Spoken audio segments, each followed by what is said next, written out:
Árnason. Valbert skorar. Valbert Gunnarsson hefur skorað. Ragnar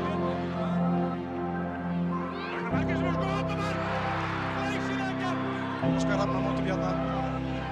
Og Bjarni með góða sendingu fyrir og það aftur Ingolfsson.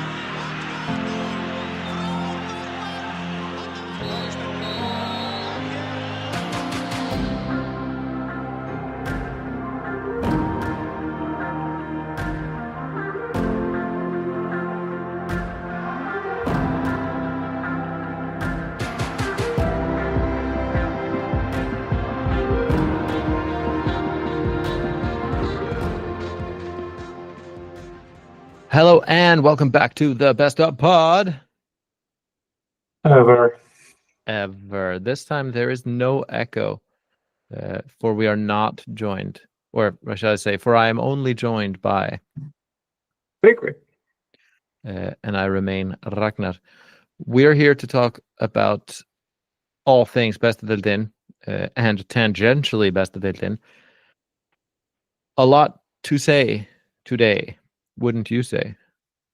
I would say. Where to begin? I think the immediate place. There's two places one should immediately begin. So, dear listener, you probably think they better start with this, and half of you will be wrong.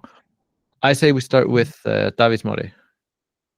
Yeah, I think that's the big news of today. So when I first saw the news, it said he had quit, which turned out to not, or maybe that's what I read, but then it turned out quickly to not be the case. He was, in fact, let go by Vestri.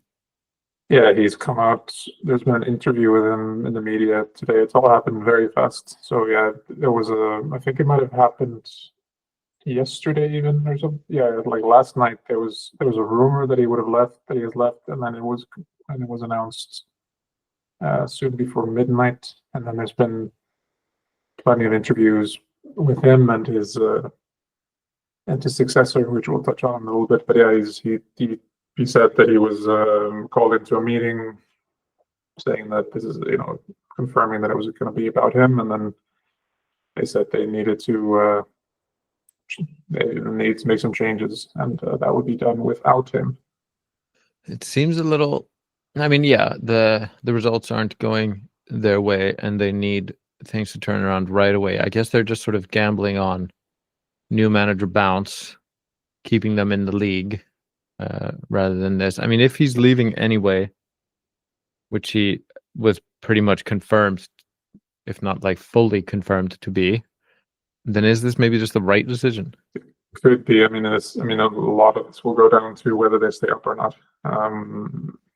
He's like in all these interviews, it's come out that he says he hasn't lost the changing room. He was kind of offended by the question from a journalist that he even got asked the fact, said like everyone's come out supported me, and I can show you a bunch of messages from the players saying that they're upset and stand with me. So according to him, he was extremely hurt and disappointed over the last two results. I would argue he should be hurt and disappointed over a bit more than that, but yeah. Especially the last two games have really hurt him, he said, and but he still felt he could keep them up. But yeah, I mean, it depends if they don't stay up, or even if they do stay up and the new manager doesn't stay and they don't have a plan for what's coming next, then I don't know. It all seems quite messy, but yeah, this is one of those victors write the history, or whatever the actual saying is. Yes, exactly. Some form of fallacy or what have you. Mm-hmm. I mean, yeah, it'll be genius if they stay up and do well next year. A sort of Ranieri-esque situation. It'll be dreadful if they don't. Yeah, I don't know. I don't know what to think about it. I think you summed it up fully. Things weren't going right, but he's done a fantastic job with them over 3 seasons. It's 3 seasons. Am I not correct? I think I am. I mean, I love the guy. I hate when I am rooting for not Vestri or not his team. Then I find him very annoying. which I think is sort of part of the appeal as to why I usually love him.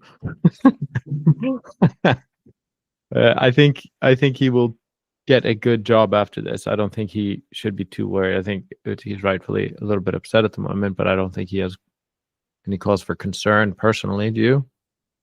No, he did a pretty good job with Kortrinker, much smaller team, but yeah, in the lower leagues before this, and so he had a pretty decent reputation before he joined Vestri, and now he's, yeah, I mean, even if they hadn't won the cup, I think he would have had a pretty good reputation. But you add the cup in there, and it's a whole different ballgame, as you say. Yeah, we can maybe discuss where he may or may not go after. But first, let's discuss Jonthor Inn. Is it the right? Yeah, I mean, again, this is going to depend so much on how this ends. I had sort of a Jamie is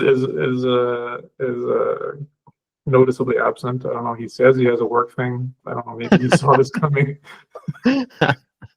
This is all very suspicious. Yeah.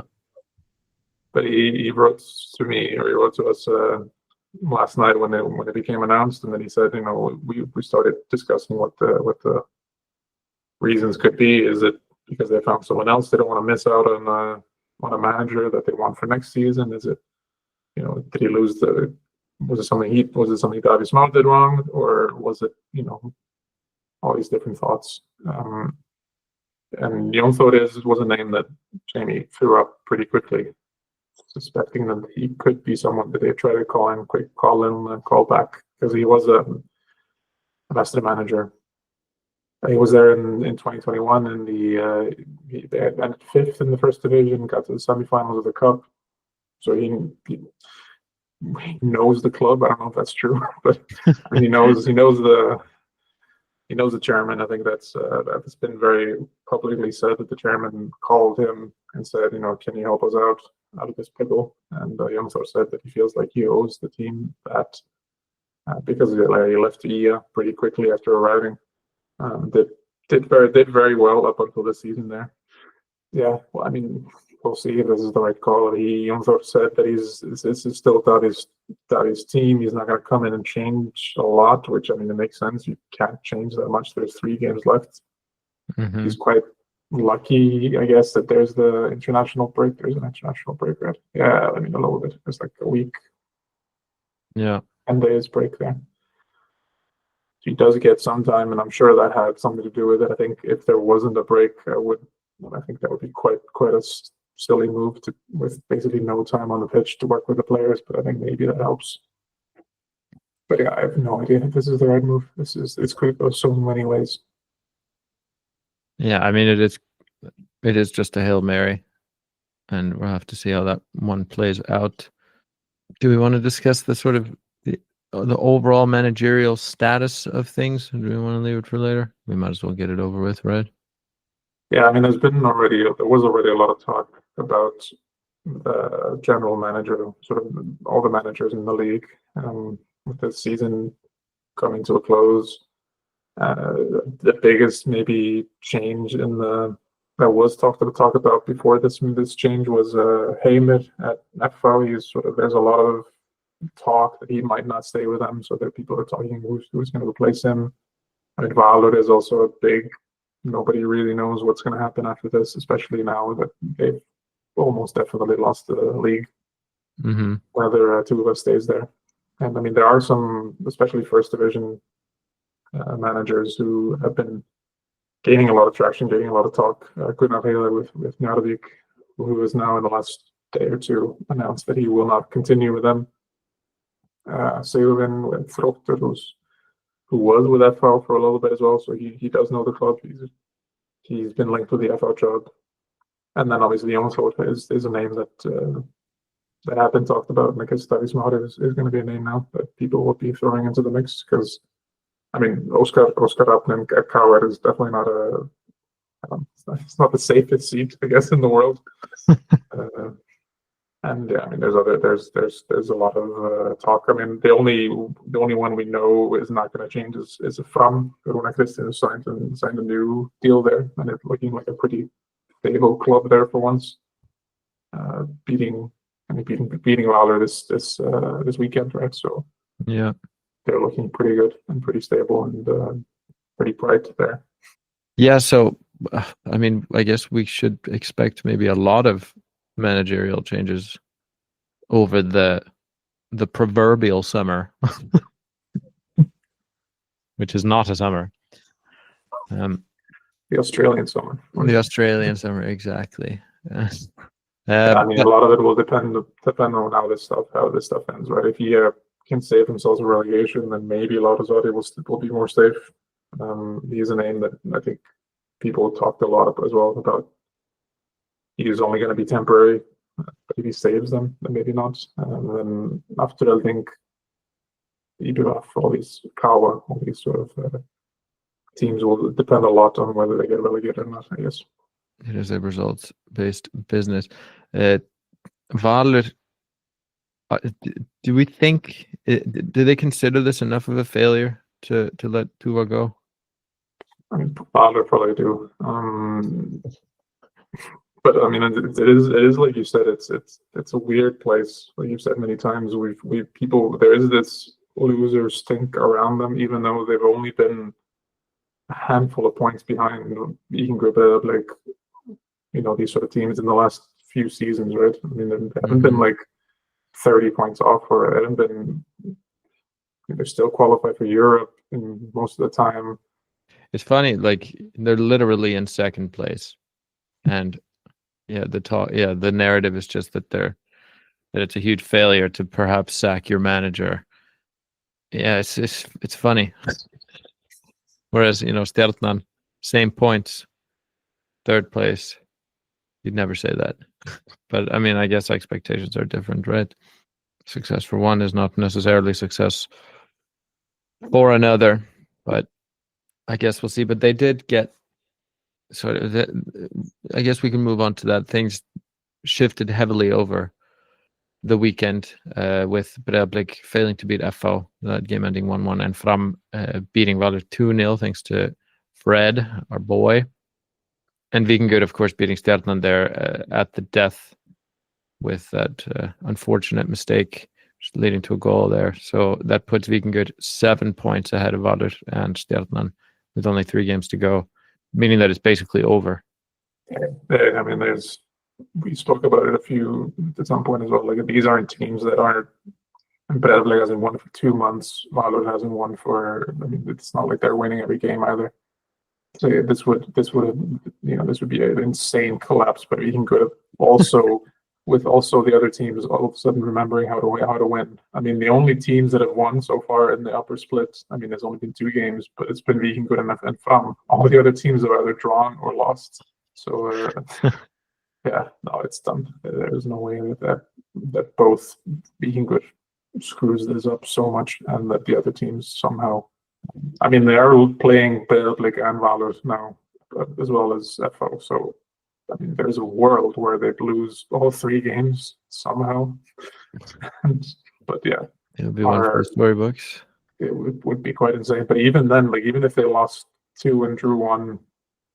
Are Valur and Stjarnan maybe, but are Valur gonna win? It's difficult to say. I mean, it would be unbelievable scenes. Maybe Jamie's right all along. Maybe Stjarnan are gonna take it. They're just gonna somehow steamroll 3 games in a row, and we can just lose them all. But the bottom half is not shaking out the way that some people had hoped. It very much is shaking out how other people had hoped, maybe. People of all opinions, I guess, in this world. IBF beating Vestri 4-0. Did we see that coming? 5-0. Sorry, my bad. That's more. I'm not sure we saw that coming. No, I mean, their defense has been really dreadful, but you always sort of assume that Vestri would bounce back, and they're like, oh, they're just hungover from the cup final, and I guess that's what's happening now with the reason why they sacked Davis Maurer is that, like, they just didn't see him fixing this, because it's just complete free fall at the moment. They've conceded so many goals now in the last few games, and I mean, the defending against IBF was not great. Just looked very lackluster and very much not the Davis Maurer sort of team. So no, I guess we didn't see it coming, but it's sort of where they've been heading for the last few weeks, unfortunately. Yeah, it's true. Then we of course had Ia beating KR 3-2. Doesn't really please us personally. No, and it's quite a big difference from the last time. Last time, at least I don't know if it's the last time they met, but they met earlier this summer, and KR won 5 or 6-0, completely destroying them. Back when KR were sort of good-ish, as opposed to just terrible. Yeah, it's a big change, and it was all just KR goals, set pieces, and counterattacks as per usual, and then Aron Sig scoring the goals. So very much a KR game. And really bouncing back. It's quite impressive what they've done, because a lot of people were saying that they were the ones that were definitely down. I think people, maybe not before the split, but 2-3 games before the split happened, I think most people were, or a lot of people were saying, yeah, we're definitely down after everything had a chance. And then just because KR were so terrible, but now it's looking like, they're not safe. They're 3 points ahead of after that thing, but in the mood they're in, it's looking pretty good for them. Yeah, I mean, after that thing beat KR 3-2, which really keeps the very bottom of it all relatively open. KR are bottom on 24 points. After that, I think on 25, Vestri on 27, Ia on 28. It's very difficult to bring KR into this relegation conversation at 32 points, 7 points ahead of after that thing. That would have to be the inverse ridiculousness of Stjarnan winning the league at this point, for KR to go down. Same with IBO after on 33 points. So it really is between KR after that thing, Vestri and Ia. With KR looking like favorites, absolutely atrocious form. They're in 4 losses and a draw in their last 5. To be fair, exact same form as Vestri. After that thing on the same form, except one of those losses is a win. And then above that, it's Ia with 4 wins and a loss. On form, it's KR and Vestri, I guess. It really does seem the bottom half of the split, it's just fully random which way the results go, except KR always loses, Yeah. I think we can say for both the top and the bottom that IBF and KR, and then FH from at least, KR hopefully, but they haven't just laid down and died. All these teams are playing for something. Except for KR for 15 minutes against After, I think, but. It's right. It seems kind of random. But this weekend will be quite huge. We've spoken about it before recording. If KR doesn't win against After, I think they're down. I don't think there's any coming back from that. No, that puts KR on 24 points and After on 28. Even a draw, I don't think it's enough. I think they need they just need to win, and then to have any sort of shot at it, because Vestri and After play in Moses by the following, not the following weekend, but the following round. And if KR are still behind both Vestri and After, when those two meet, where they're going to probably fall further behind both of them, if not one or both of them, because they might catch Vestri, but they need to keep After behind them. Otherwise, I think it's done. It would be historically dreadful for KR. This is, I don't really, we've spoken about it ad nauseum on this podcast about the deep, deep disappointment that is KR. And we've been speaking about it for multiple seasons. Yeah. First it was just the collapse of the culture at KR, which happened with, Runa leaving and the pitch guy being let go. No, he quit, right? The groundskeeper, and all these little things that were just indicative of a sort of cultural collapse at the club. And then it's just been, it's been downhill ever since. And now it's just, this is not, we've been saying it for a long time now, it's not a viable strategy to have either Eidur or Aron or someone rack up the goals every game and hope that they outnumber the ones that you're inevitably going to concede. It's a dreadful strategy. Yeah, because you had After everything, if we speak about them quickly. I mean, they were losing 1-0 against Kawa, half an hour left. I think the sort of the minutes before, after I think equalized to 1-1. Kawa they hit the post or something like it. They were, they just had a pretty good attack. But I mean, Kawa had a lot of good chances to go 2-3-0 up. But after the sort of defense held, and the goalkeeper as well, who's had a pretty good season, held as well. And then they just, I mean, in that sense, they had a very similar strategy to Kawa. They just sort of, one guy, last night, bullied his way through Kawa twice, as well as an insane corner goal. But I mean, both the goals that Ramsnai scored were just him physically shoving the Kawa defenders away and just fighting his way through that defense and scoring two really nice. I mean, I don't want to take anything away from it. It's especially the second one after his third, his second was quite nice. But it's one guy just completely dragging this team up, a bit like Howard. But the difference is that then Afterling could then withstand the onslaught from Kawa, and they did. I mean, for most of it, they did concede 2 goals, but I mean, Kawa conceded 4 goals against Kawa last weekend. So I think that's sort of the difference between, if you just compare those two teams, that they were kind of dragged through or sort of dragged out by one man for the most part. There just wasn't anything to back him up on Coward, but after everything, at least have sort of relative solidity at the back. That's the thing. Like, this happens all the time, where you have sort of one guy who might have to pull a little bit more than just his weight for a team, but it's never going to work. Yeah, if you can't close the door at least a little bit at the back. And for an entire season to have gone by without this being addressed in any capacity. I mean, I know that there's sort of financial reasons to keep Oscar around and whatnot. And I have always been I think my track record is good on this front, that I never am the one calling for the sacking of a manager quickly. I usually think it's reactive, and it's not always the correct take on things. I think it's quite reductive usually. But in this case, I think that this is such a clear-cut case of just poor management of the team, poor game planning, inability to address shortcomings. And I don't trust the process. There was a time in the beginning where you could say like, okay, trust the process. And the most famous trust the process man of Mikel Arteta had some dreadful sort of showings at some point, but there was always a reason to trust the process, if we're going to dive into this phrase.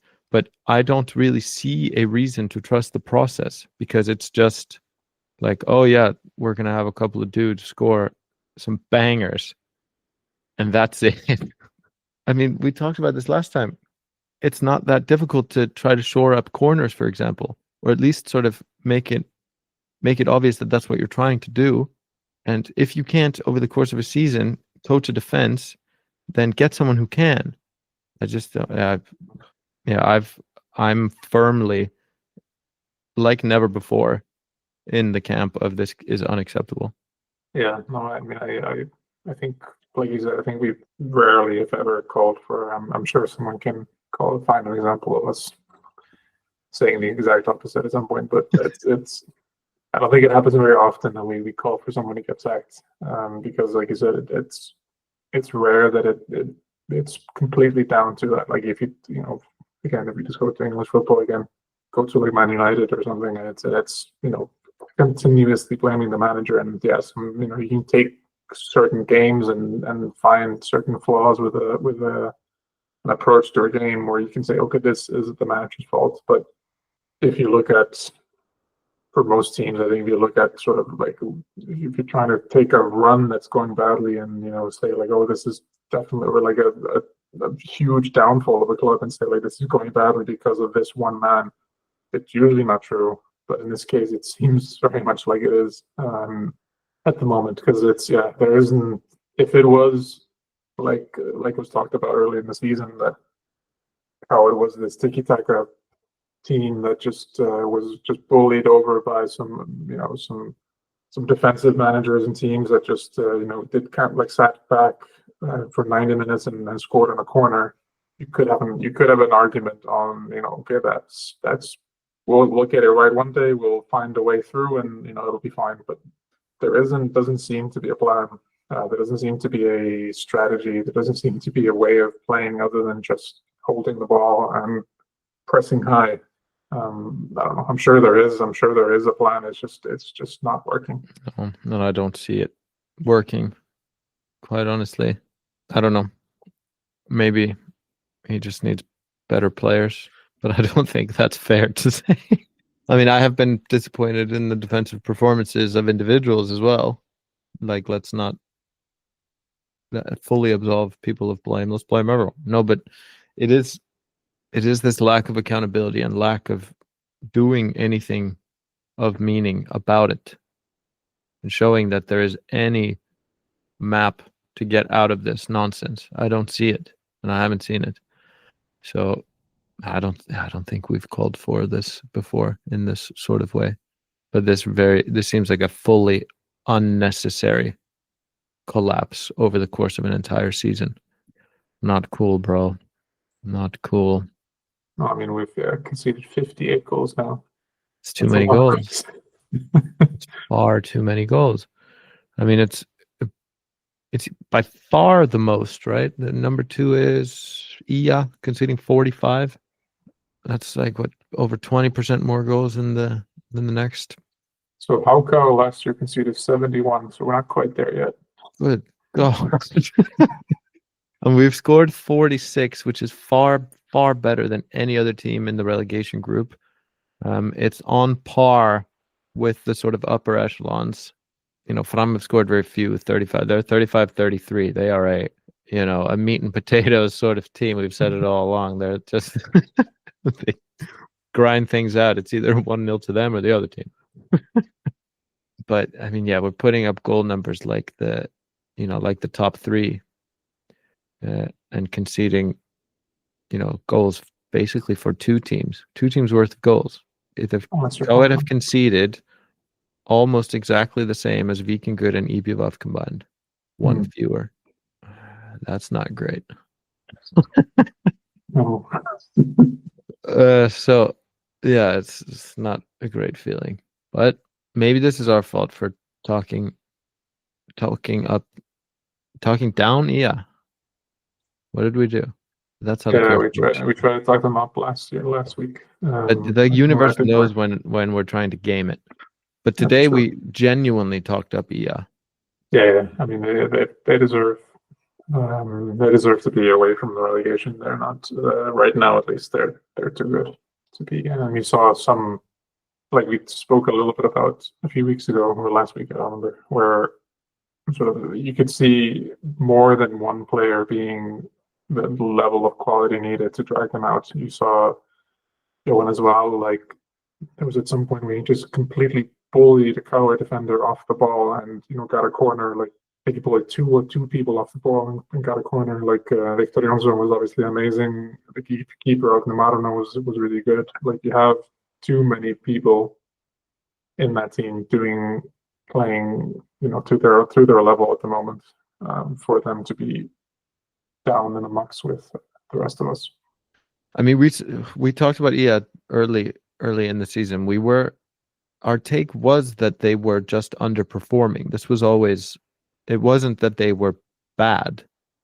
That was at least never our take on it. Our take was always like, what is going on? How is this group of players getting these results? And like ultimately, like you said, that never made sense. The goals conceded just didn't. Yeah, it just didn't compute. So I feel like this is more the Ia that we perhaps expected all along. It just took them a very long time to click. Oh yeah. Lord. Yeah, I guess. Should we move on to the 3 stars? Do we have more to say about this? No, I think next week will be the big one for all this. If there's any sort of title race going, we'll find out next week. Europe as well. if Breiðablik has any chance of catching up with Stjarnan and Valur. Stjarnan and Valur are playing each other, so in theory they can make some ground, but they are playing Fram, who just look better than Breiðablik at the moment. So That is true. But we'll see. Next week is going to be huge. But the past week, the 3 stars. yeah, I mean, there's quite a lot of people to choose from, to be honest. But I think a hat trick and an assist puts Hedman forward at the top of the list. Just completely destroyed Vestri. Mm-hmm. And I mean, it was these were all. I said Vestri defended badly, but I mean, there was also quite well executed counterattacks for the most part from Ibelov and from Hedman. So very well deserved, and taking Ibelov far away from any relegation battle. Yeah, 4 points in an American sort of scoring system, right? Or isn't that what they do in hockey? Like if you had a goal and an assist sort of count for the same for a player. They started doing this in they started doing this in football as well. That's the whole. People are criticizing, Verts now because he has 0 goals and 0 assists. So they take 0 goals and 0 assists in 7 games, so they call him 007. Yeah, I was gonna say that. That's kind of funny though. And it's funny because at some point it will completely turn and he's going to be amazing. But we can laugh now. I saw the James Bond references before I saw the reason why, and I just didn't get it. Why it was just being filled with all of these jokes, and then it clicked, and it's kind of great. I do enjoy it. Second star, we've already spoken about Hrannarsnær for Afturelding. Just bringing hope of another season in the Besta Deildin, perhaps by bullying his way and skilling his way to a couple goals, clinching the victory there against Kawa. So that's deserved. Yeah, and then Fredri, my friend Frederick, with 2 goals.